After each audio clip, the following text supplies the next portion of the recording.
My name is Brian Catherman, and I want to talk about this book, Why I Trust the Bible, Answers to Real Questions and Doubts People Have About the Bible by William Mounce. If you recognize that name, Bill Mounce, it's probably because you have studied the biblical Greek, or you've dabbled in it at some point, or you've been a Bible student or a seminary student, because Bill Mounce is probably best known for his work in teaching the Koine Greek. I mean, he's probably one of the top scholars in the world on the topic, and he teaches it well. I am very grateful for his work. And now, here we are. He is writing a book for a little bit broader consumption about the Bible.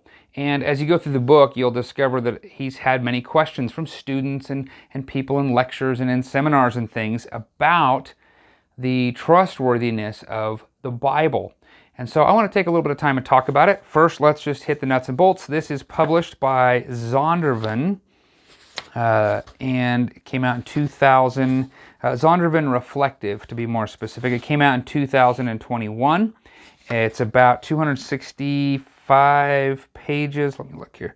About 270 pages or so. It's very accessible. It's not a textbook. It's not something that's complicated. In fact, my 12-year-old is reading it and really having no trouble with the writing style and things of that nature. It has an excellent bibliography in general, and then the footnotes in the back of every chapter are robust. And so if you're looking for resources and you're looking for some understanding in those footnotes, good stuff. Now, so here's what Dr. Mounce has set out to do. He's taken and categorized the questions into some general areas: the historical Jesus, contradictions, the canon, textual criticism, translations, and then the Old Testament. And what you'll find here is basically, I'll just find one. Here's one right here. You'll find these questions. They just open up.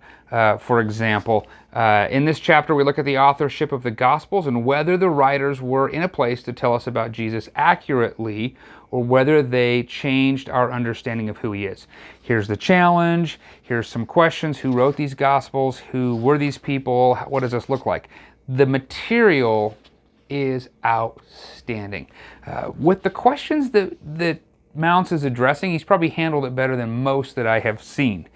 I have really been impressed with this book. However, I will say that I don't think that the target audience of this book are people that just absolutely don't trust the Bible.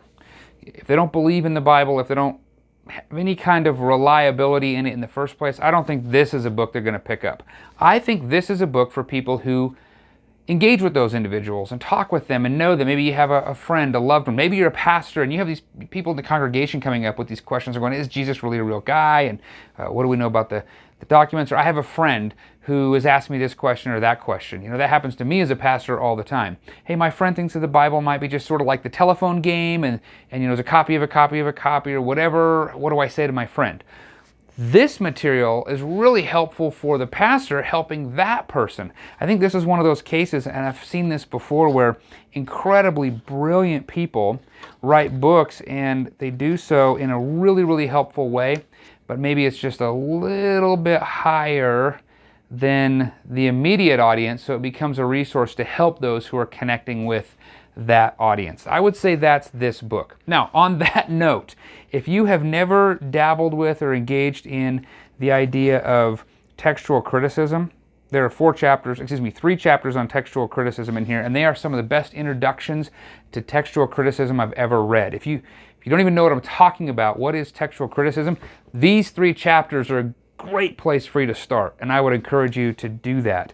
The section on translation theory is fantastic. That's a topic I love because of some of the other work that Bill Mounce has done. He really gets at some pretty cool stuff. So if you've never really dabbled in translation and what's the difference between word for word and thought for thought, and how does that work, and is there really such thing as a really good translation, what makes a translation good or bad, and how does all of this stuff work? These chapters are excellent for that sort of thing. So I would suggest this book is probably for the Christian, and for the Christian who wants to have a better beginning handle on how to deal with these bigger issues and talk with people who are asking these bigger questions. So I would highly recommend the book. It just came out. I would encourage you to go and you pick up a copy of this wherever you buy your favorite books. The book is Why I Trust the Bible by William Mounce.